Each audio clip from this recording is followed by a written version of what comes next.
Hey everybody, it's Reggie here. Welcome to redgtv. Today I was going to show you how to build a fire pit, but unfortunately the video got deleted and it's finished. So what I'm going to do now is just show you what we started with and why I decided to build a fire, not really a fire pit, fire box, I guess, for your deck.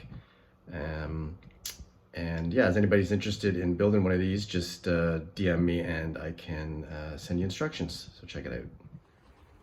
So this is what I had, and as you can see, the reason I needed to build a new one. This is on the side, obviously, but bought this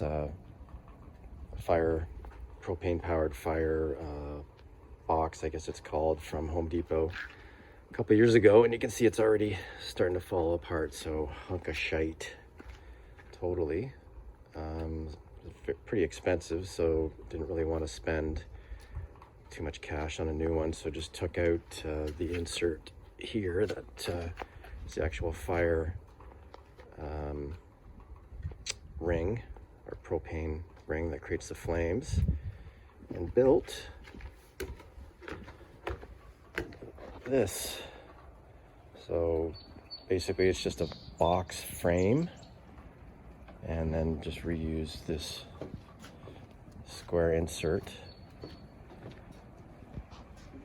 to create something that was close to the same size as the old one, a little bit lower, a little bit longer, and then just added the dial on the side to control the flame, and a little access box to be able to get inside to turn the propane on and off. So yeah, if you're interested, like I said, just send me a direct message and I can send you instructions on how to build this. redgtv. Cheers.